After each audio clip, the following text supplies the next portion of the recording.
The morning sun cast long shadows across the human colony on Viridian Prime. Tae-min walked between the metal buildings, checking his data pad for the daily reports. The colony had been peaceful for 3 weeks now, which made him nervous. Peace never lasted long on this planet. He stopped at the medical building where Ji-hai was organizing supplies. She looked up from her work and smiled. "Still worrying about things that haven't happened yet?" she asked. "Someone has to," Tae-min replied. He was the colony's xenobiologist, which meant he studied the alien species on this world. The Falari were the most interesting and dangerous of all the creatures here. The Falari looked like giant panthers that walked on 2 legs. They were 9 feet tall with thick black fur and glowing amber eyes. For over 100 years they had been fighting a civil war that split their people into 2 groups. Both sides wanted the same thing: control of their planet sacred. Crystal Caves. What made the Falari truly dangerous was their warrior class called the Night Stalkers. These fighters had been changed by their own science long ago. They never needed to sleep. They could fight and guard their territory every hour of every day without rest. "Any word from the research team in the North Valley?" Ji-hai asked. Before Tae-min could answer, an alarm sounded across the colony. Both humans ran outside to see what was happening. Other colonists were gathering near the main gate, pointing at something in the distance. A group of dark shapes moved across the red desert toward their settlement. Even from far away, Tae-min could tell they were Falari. The way they moved was too smooth and quick for any other species. "Get everyone inside the main building," Tae-min told Ji-hai. "I'll go to the gate." "Be careful," she said, already running toward the medical building to secure her equipment. Tae-min reached the colony's entrance just as the Falari warriors arrived. There were 12 of them, all wearing dark armor that looked like it had seen many battles. But it was their leader who made Tae-min's breath catch in his throat. The Black Panther stood at least a foot taller than the other warriors. His fur was so dark it seemed to absorb the sunlight around him. Scars crossed his arms and chest, telling stories of countless fights.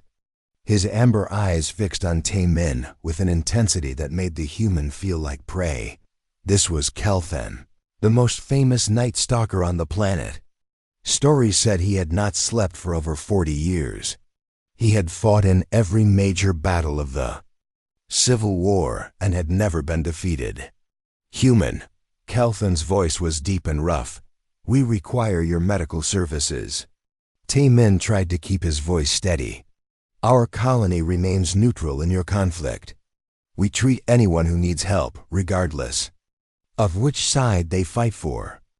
"Good." Kelthen gestured to several of his warriors who were clearly wounded. One had a deep cut across his shoulder. Another limped badly on his left leg.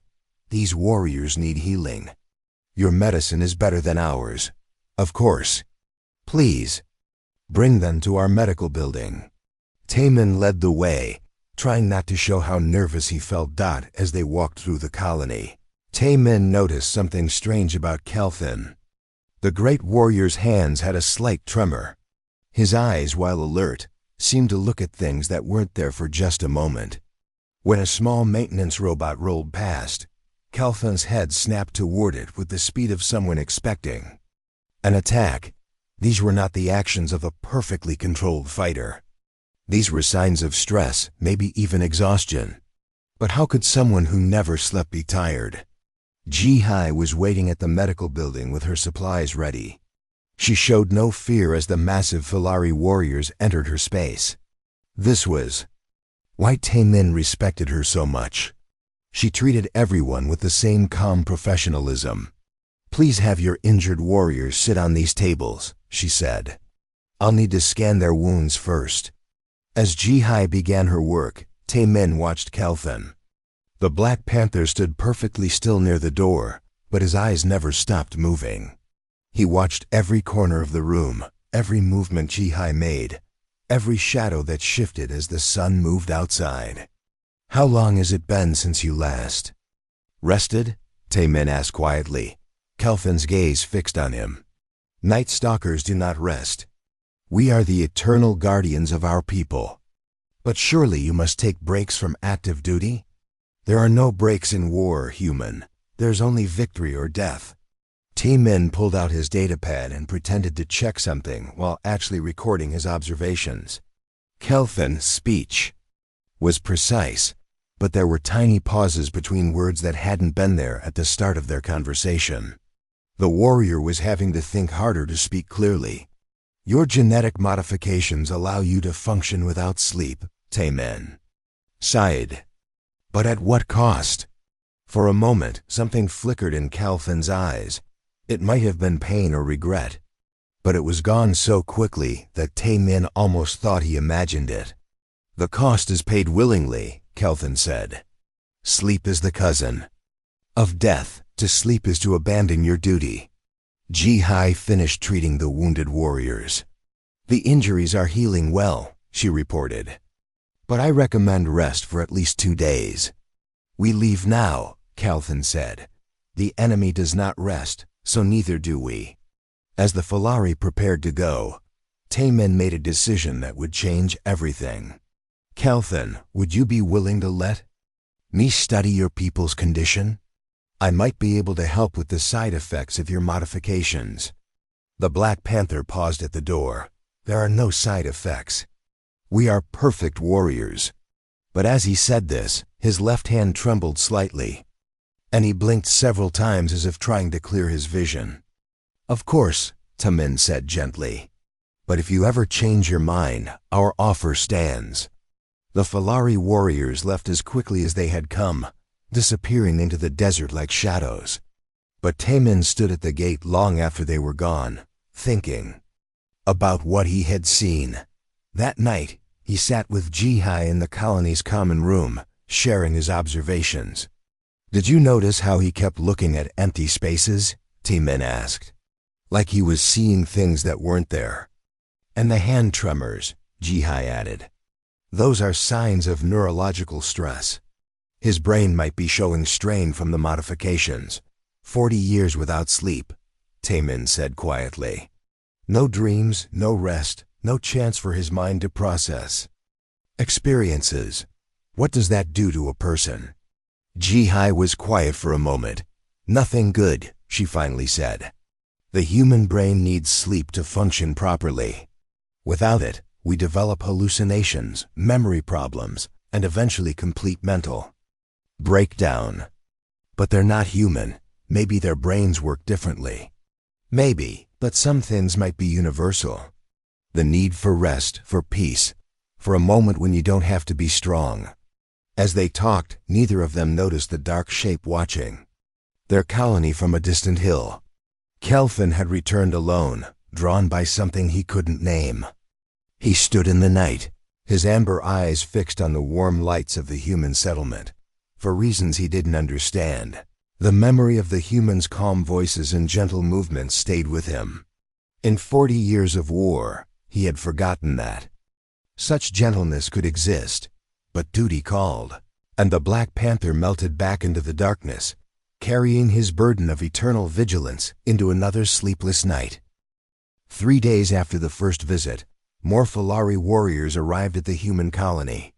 This time there were 20 of them, and half were badly injured. Ji-hai worked for hours treating burns, cuts, and broken bones.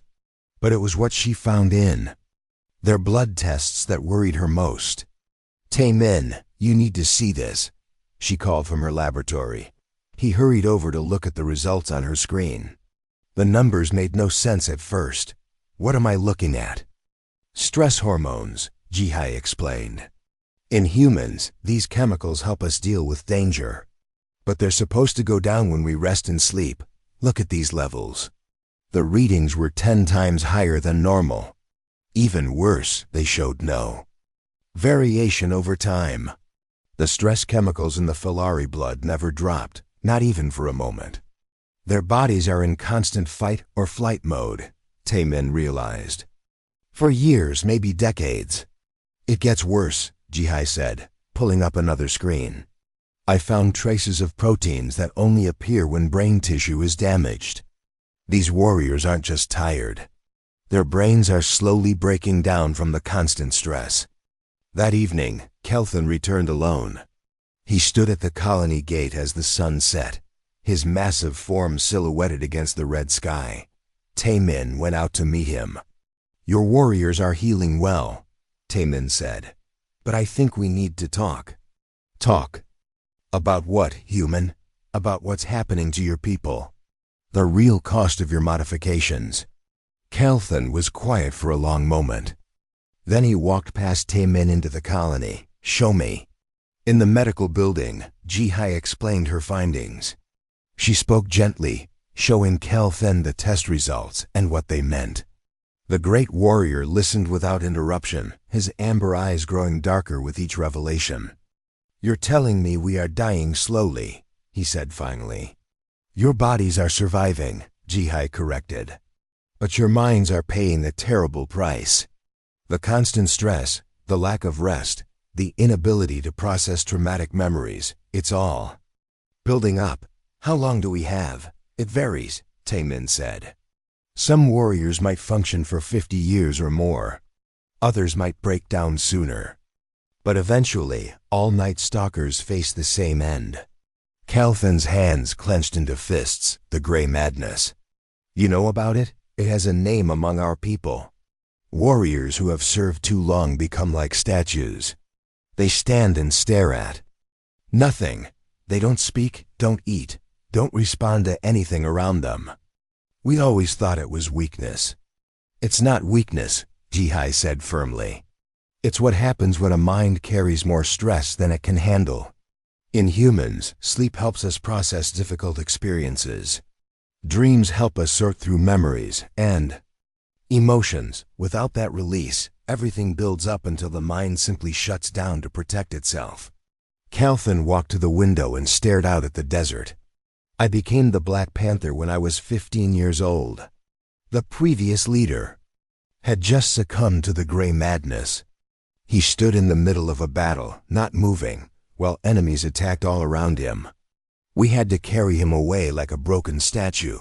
"How old are you now?" Taemin asked gently. 57 years. 42 years without sleep, without rest, without peace." Kelthon turned back to them. "Some nights I see the faces of warriors who died decades ago. They stand beside me as if they're still alive. I know they're not real, but they seem so solid, so present." "Hallucinations," Ji-hai said. "Another sign of the stress your brain is under. Is there a cure?" The two humans exchanged glances. "We don't know," Taemin admitted. "Your genetic modifications run too deep to reverse easily. But maybe we can find ways to help manage the symptoms." Before Kelthon could respond, alarm sirens began wailing across the colony. All three of them ran outside to see what was happening.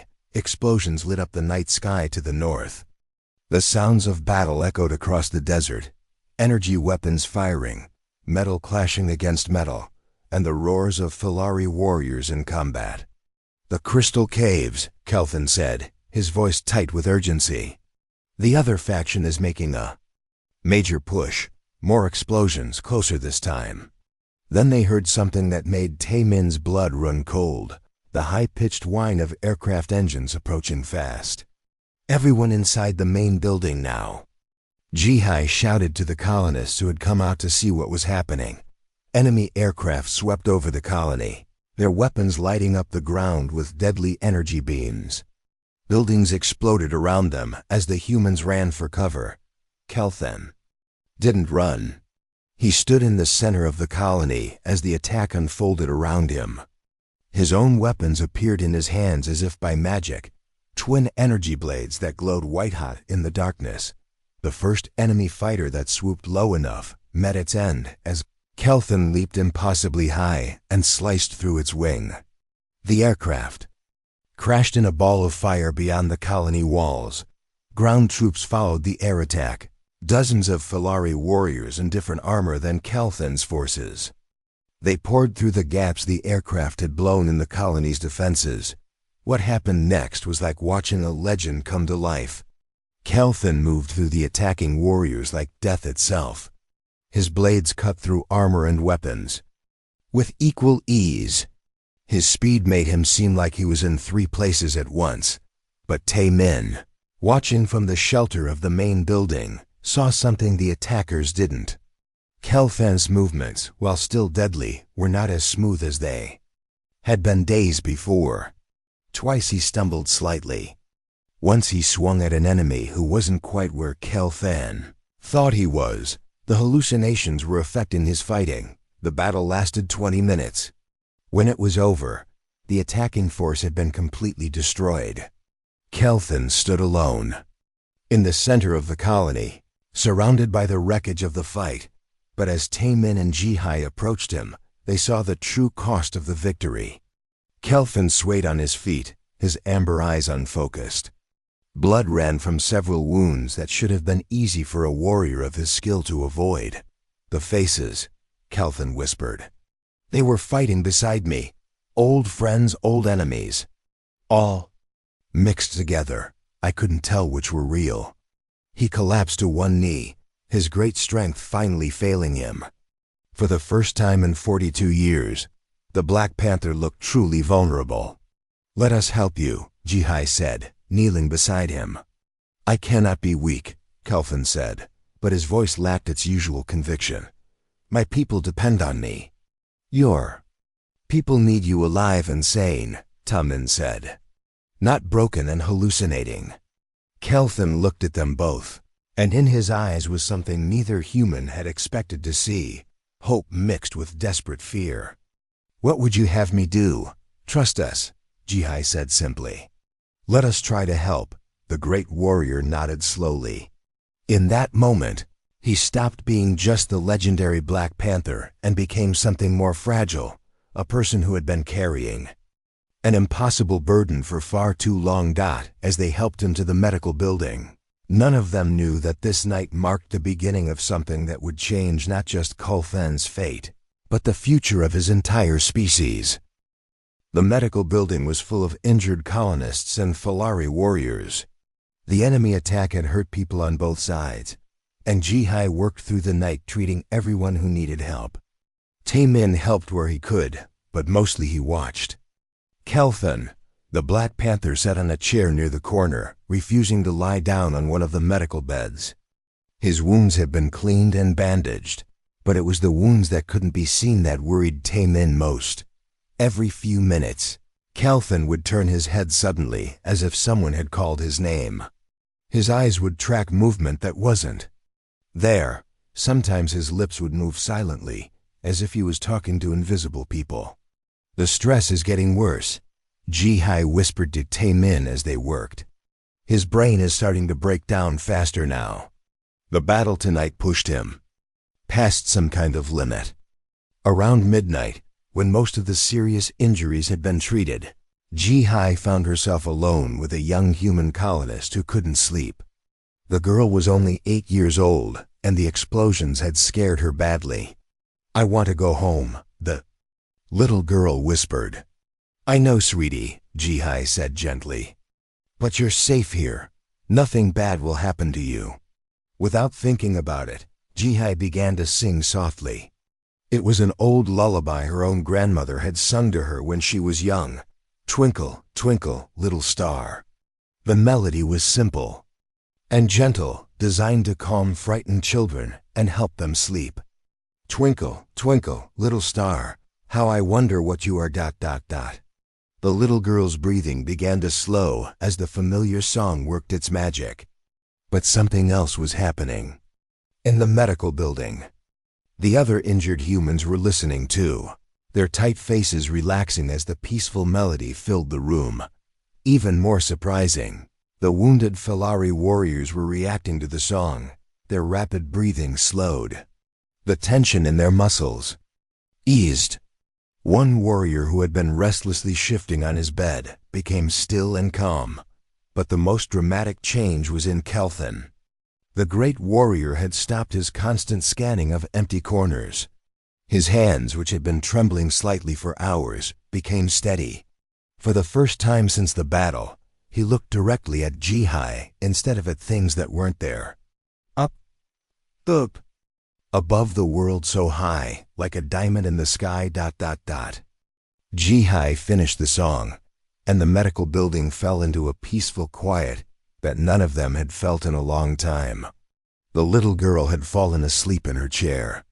Several of the Fulari warriors were breathing deeply and evenly, more relaxed than they had been in years. Kelvin stood up slowly and walked over to Jihai. His movements were steadier than they had been all night. "What magic is this that makes the fire in my mind grow quiet?" he asked. "It's not magic," Jihai said. "It's just a lullaby. A song we sing to help children sleep." "Sleep," Kelvin said. The word like it was from a foreign language. "We have no such songs. We have war chants and victory songs, but nothing like what you just did." Taemin had been watching everything with growing excitement. "Jihai, I think you've discovered something important. Human lullabies evolved specifically to calm the nervous system and prepare the brain for sleep. Maybe they can help the Fulari too, but we cannot sleep," Kelvin said. "Our modifications prevent it." "Maybe you don't need full sleep," Jihai suggested. "Maybe just the calming effect is enough to help your minds process some of the stress." "Sing it again," Kelvin said suddenly. "Please." Jihai looked surprised, but she began the lullaby once more. This time, Kelvin sat down and closed his eyes as he listened. His breathing became slow and regular.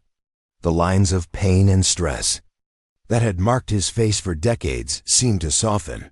When the song ended, Kelvin opened his eyes. "For just a moment," he said quietly, "the voices of the dead stopped speaking. The shadows in the corners became just shadows. The fire that burns in my thoughts became a warm glow instead of a raging flame." "How do you feel?" Taemin asked. "Strange. Different. As if I had been carrying a heavy weight and someone had lifted part of it from my shoulders." Kelvin looked at Jihai with something like wonder. "In 42 years, I have never felt anything like that. Would you like me to teach you the song?" Jihai offered. "So you could sing it when you need to calm your mind?" Kelvin shook his head. "Night stalkers do not sing lullabies. It would be seen as weakness by my warriors." "What if it makes you stronger?" Taemin asked. "What if it helps you think more clearly and fight more effectively?" "You think this human song could do such things?" "I think," Jihai said carefully, "that your mind needs some way to process all the stress and trauma you've been carrying.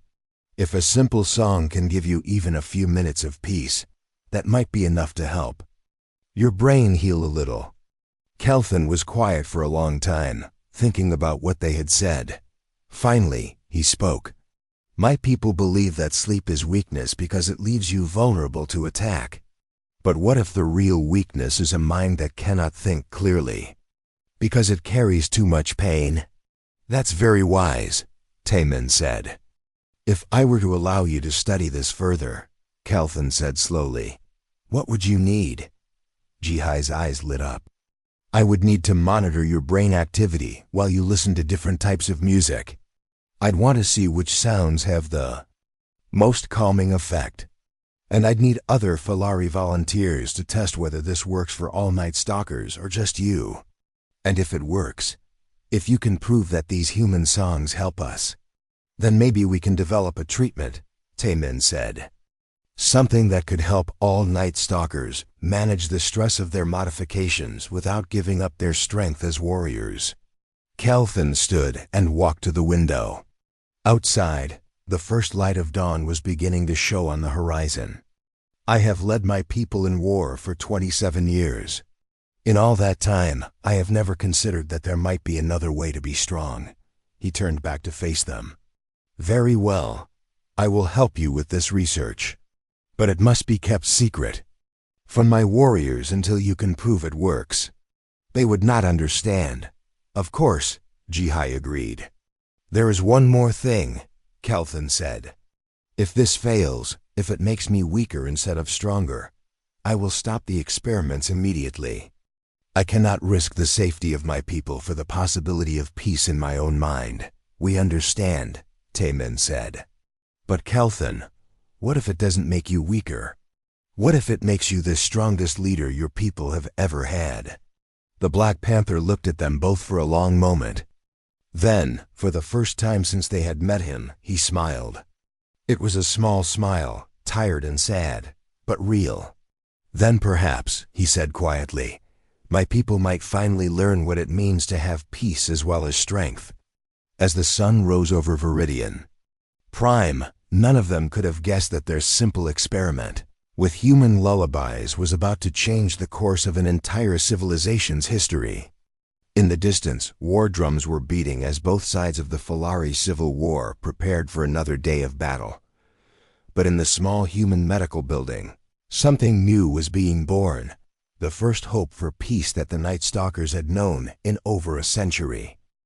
For 2 weeks, Kelthan visited the human colony every night. He would come after his warriors were settled in their camps, when he could slip away without being seen. Jihai had set up a small room where they could conduct their experiments. In private, the results were encouraging. When Kelthan listened to human lullabies, his brain waves showed patterns they had never seen in a Night Stalker before. The constant high-stress signals would calm down, allowing his mind to rest even, though his body stayed awake. Look at this, Jihai showed Taemin the latest readings. His stress hormones dropped by 30% during the music sessions. And see these patterns here? They're similar to what humans show during light sleep. He's not actually sleeping, but his brain is getting some of the benefits. Taemin realized. This could change everything for the Night Stalkers. But their research was interrupted by news that made the civil war seem small in comparison. Emergency signals came from across the planet, all carrying the same terrifying message. The Harvesters had arrived. The Harvesters were a machine collective that traveled from world to world, stripping away natural resources and leaving dead planets behind them. They were particularly drawn to Viridian Prime's unique crystal formations, which powered both Falari technology and the human colony systems. How many ships? Taemin asked as the reports came in. Hundreds, came the reply from their orbital monitoring station. Maybe thousands. They're landing all over the planet. Within hours, both sides of the Falari civil war had stopped fighting each other and united against the common threat. But even working together, they faced impossible odds. The Harvesters had technology that made their weapons look like toys. Kelthan arrived at the colony that evening with grim news. They destroyed the northern crystal caves in their first attack. Thousands of years of our history, gone in minutes. Now they're moving toward the main population centers. What's your plan? Jihai asked. Fight until we can't fight anymore. Die with honor rather than watch our world be destroyed. Kelthan's voice was steady, but Taemin could see the stress building in the warrior's eyes again. There has to be another way, Taemin said. If there is, we haven't found it. The Harvesters don't negotiate. They don't show mercy. They simply take what they want and move on. The battle began the next morning. Harvester machines poured across the landscape like a silver tide, cutting down everything in their path.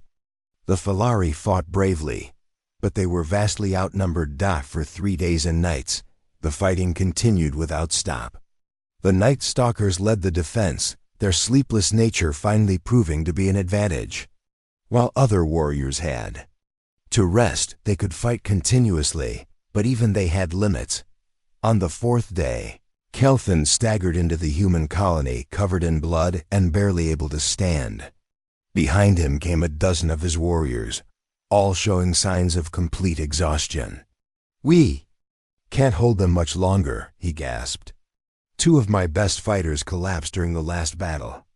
They just stopped moving, stopped responding. The gray madness has taken them. Jihai quickly examined the affected warriors. They stood like statues, their eyes open but seeing nothing. Their minds had finally overloaded from too much stress and trauma. It's happening faster because of the intensity of the fighting, she explained to Tae-min. Their brains can't process this level of constant combat. How many more will we lose? Tae-min asked.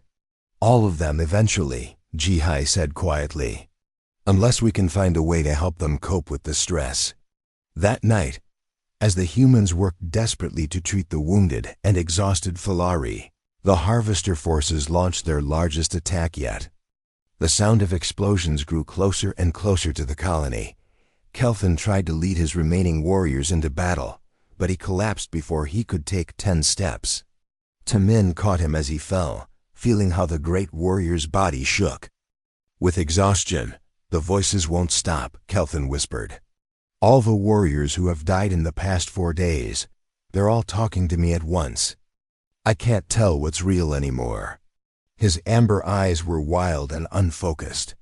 He kept reaching for weapons that weren't there, fighting enemies only he could see. The legendary Black Panther was losing his mind just when his people needed him most. Ji-hai! Tae-min called. We need the music now. But Ji-hai was busy treating a warrior who had been badly burned by Harvester weapons. I can't stop what I'm doing, or he'll die. Outside, the sounds of battle were getting closer. Energy weapons lit up the night sky like deadly lightning. The Harvester machines were breaking through the Falari defenses. Tae-min made a desperate decision. He began to sing the lullaby himself, his voice shaking with fear but growing stronger as he continued. Other human colonists heard him and joined in, their voices blending together in the simple melody. Twinkle, twinkle, little star, how I wonder what you are. The effect on the Falari warriors was immediate. Those who had been writhing in pain became still. The ones who had been lost in hallucination stopped fighting invisible enemies.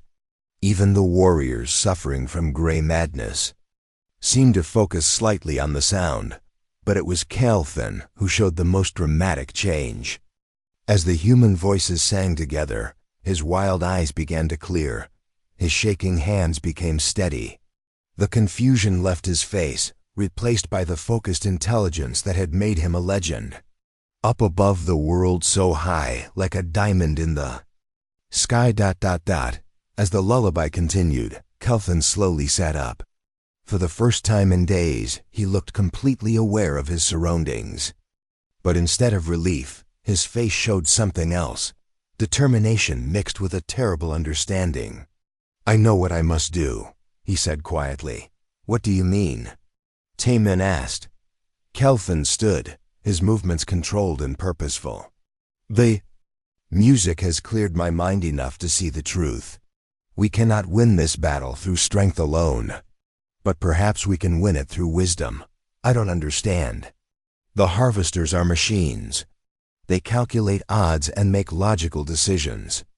Right now, they see us as a minor threat that will be eliminated soon. But what if we could show them something they don't expect? Like what? Kelvin looked around the room at all the humans in Falari who had been affected by the simple lullaby. Warriors who had been ready to die in hopeless battle were now calm and thinking clearly. Unity, he said. Not just between the two sides of our civil war, but between our species and yours. If we could coordinate our forces, combine our technologies, fight as one people instead of as separate groups, the Harvesters might decide we're too much trouble to fight, Tae-min realized. They might move on to an easier target. Exactly. But it will require perfect coordination. Every warrior, every ship, every weapon working together at exactly the right moment.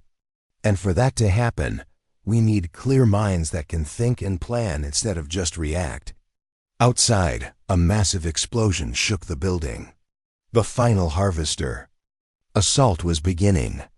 We're out of time, Ji-hai said, looking up from her patient.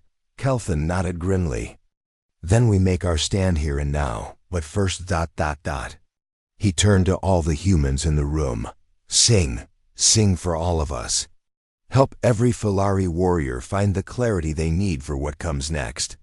As the humans began the lullaby again, Kelthan activated his communication system and spoke to every Night Stalker on the planet. My warriors, listen to me. In a few minutes, you're going to hear something strange. Human voices singing one of their songs. Do not be afraid. Do not think it makes you weak. Let the music calm your minds and prepare you for the most important battle of our lives. The lullaby spread across the battlefield as human colonists throughout the planet joined their voices together. For the first time in over a century, the Night Stalkers were about to discover what it felt like to fight with clear, rested minds. The human voices carried across the battlefield like nothing the planet had ever heard before.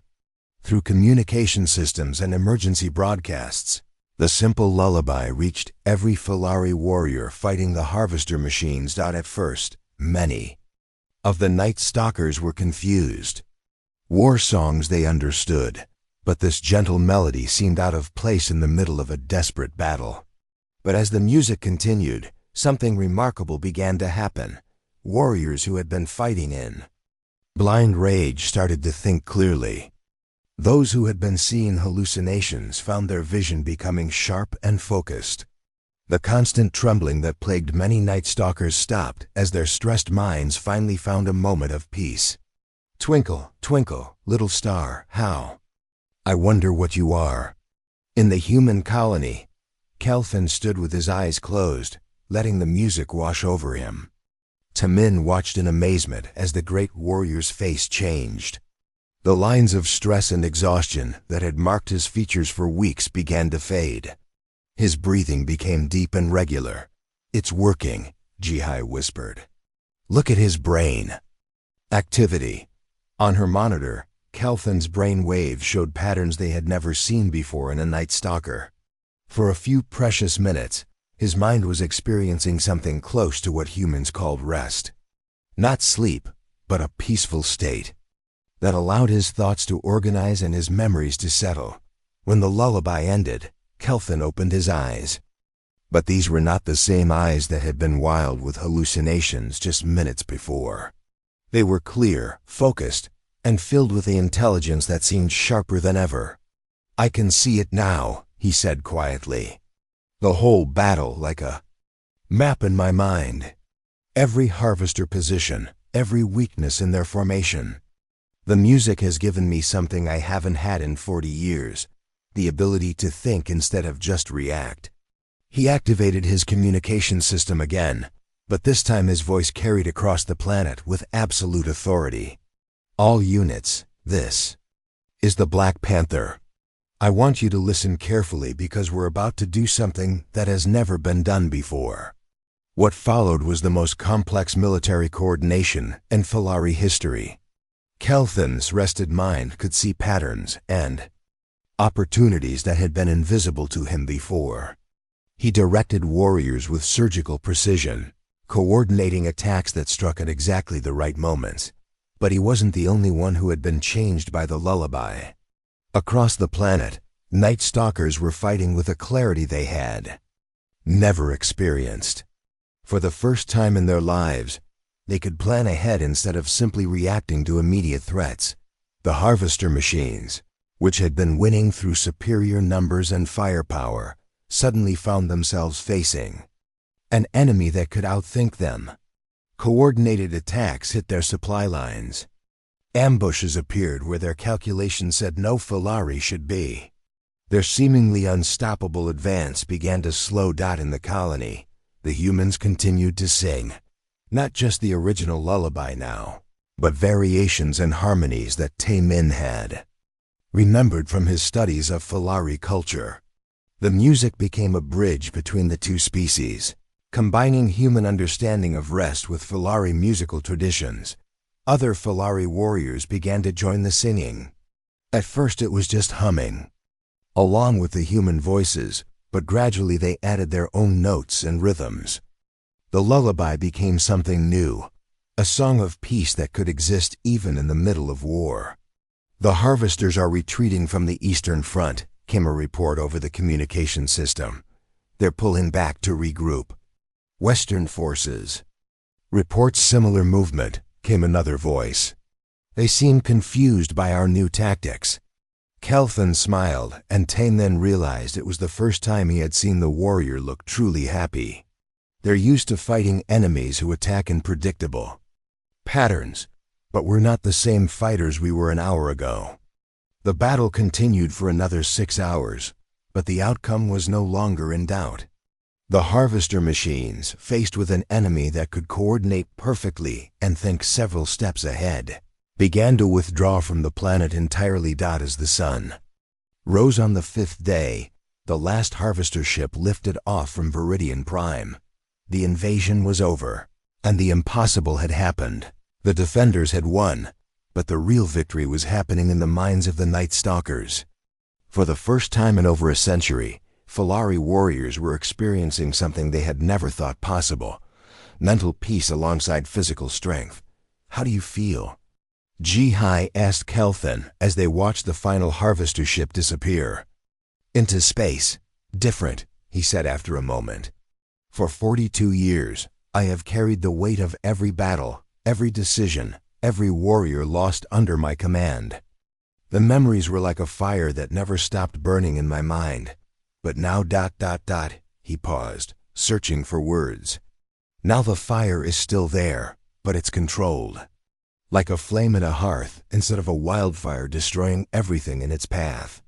I can remember the pain without being consumed by it." "You experience something like dreaming," Taemin explained. "When humans sleep, our minds process difficult experiences and find ways to file them away safely.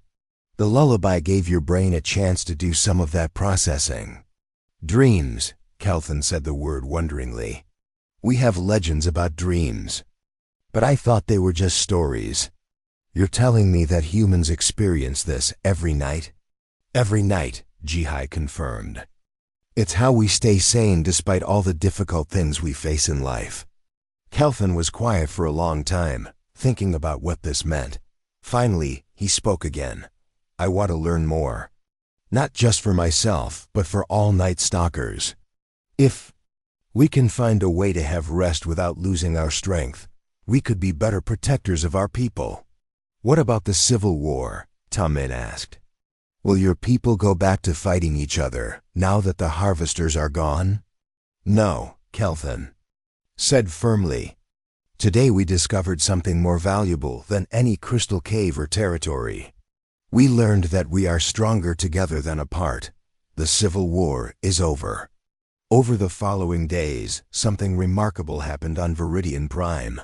Night Stalkers, who had been enemies for decades, began working together to help their people recover from the harvester attack. The clarity they had gained from the lullaby experience had shown them how pointless their old conflicts had been. HFY established a training program for Filari healers, teaching them how to use therapeutic music to help warriors manage stress and trauma. Taemin began studying how the techniques they had developed might help other species deal with similar problems. But perhaps the most important change was in Kelvin himself. The legendary Black Panther, who had been the perfect sleepless warrior, became something new, a leader who understood that true strength came from knowing when to fight and when to rest. 3 months after the harvester invasion, Taemin found Kelvin sitting outside the colony at sunset.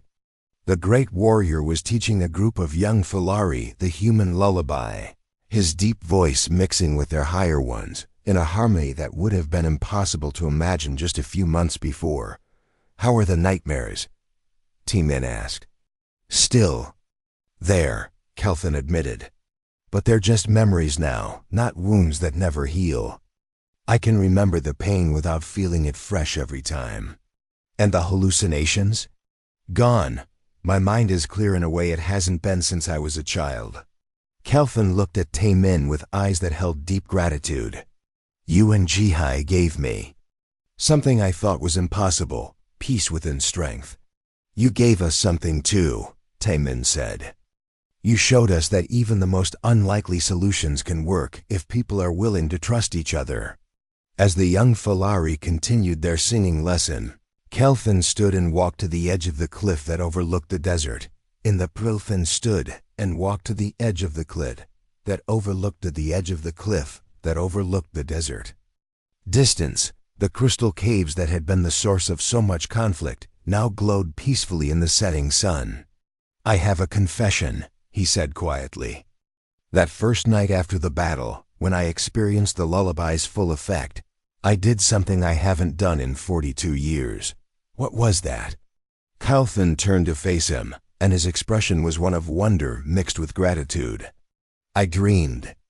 Not the nightmares and hallucinations I've carried for decades, but real dreams. Dreams of a future where my people know both strength and peace. Dreams of a time when Night Stalkers protect not just through endless vigilance, but through wisdom and understanding." "And what did you see in these dreams?" "I saw a world where warriors can rest without shame, where strength comes not from never falling, but from knowing how to rise again. I saw Falari and humans working together, sharing their different gifts to create something neither could achieve. Alone, the young Falari had finished their lesson and were walking back toward their homes, still humming the lullaby softly. Their voices carried on the evening breeze, a sound of hope that would have been impossible just months before. "There's something else," Calvin continued. "The other Night Stalker leaders from across the planet want to meet with you in Jihai. They've heard about what happened here, and they want to learn the techniques for themselves. All of them? Every single one. Word has spread about how our forces fought during the Harvester invasion. Not just with courage, which we've always had, but with wisdom and coordination that saved thousands of lives.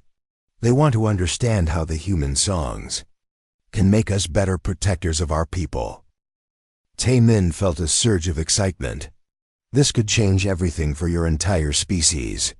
"It already has," Calvin said simply. "But now we want to make sure the change lasts. We want to create new traditions that honor both strength and rest, both vigilance and peace." As they walked back toward the colony, Calvin stopped one more time. "There's something I want you to know, Taemin. For 42 years, I believed that being the Black Panther meant carrying every burden alone, never showing weakness, never asking for help. But you and Jihai taught me something different." "What's that?" "True leadership means knowing when to accept help from others. It means understanding that even the strongest warriors are stronger when they work together." Calvin's amber eyes reflected the last light of the setting sun. "The Black Panther still never sleeps, but now he dreams. And in those dreams, he sees a future worth protecting." The next morning brought news that would reshape the entire sector. Representatives from dozens of other worlds had heard about the successful defense against the Harvesters. They wanted to learn how a small planet had managed to drive off one of the galaxy's most feared threats. But more importantly, other species that had tried and failed to modify their warriors for sleeplessness wanted to understand the human techniques that had solved the problems their own science could not. Jihai found herself at the center of a new field of study, cross-species psychological therapy. Her simple lullaby had become the foundation for treating trauma and stress across multiple alien cultures. Taemin's research expanded beyond just the Falari to include comparative studies of how different species processed rest, stress, and recovery. His work would eventually help establish peaceful relations between dozens of worlds. But perhaps the most important change was the simplest. 1. Every night on Viridian Prime, as the twin moons rose over the crystal caves, voices could be heard singing across the planet. Falari and humans together, sharing melodies that brought peace to minds that had known only conflict. The civil war that had raged for over a century was truly over. The Night Stalkers still protected their people, but they did so with clear minds and peaceful hearts. They had learned that the greatest strength was not the ability to fight without rest, but the wisdom to know when fighting was necessary and when peace was possible. And in the center of it all, the Black Panther stood, guard as he always had. But now, when the long nights grew quiet and his people were safe, Calvin would sometimes close his eyes and listen to the lullabies drifting on the evening breeze. In those moments, the Eternal Guardian allowed himself to dream of the peaceful world his strength was truly meant to protect. The fire in his mind still burned, but it was no longer a destructive flame. It had become a warm light that guided him toward a future where warriors and healers, strength and gentleness, vigilance and rest, could exist together in perfect harmony. The Black Panther never slept, but he had learned to dream. And in those dreams, he found the peace that made all his wakeful hours worthwhile.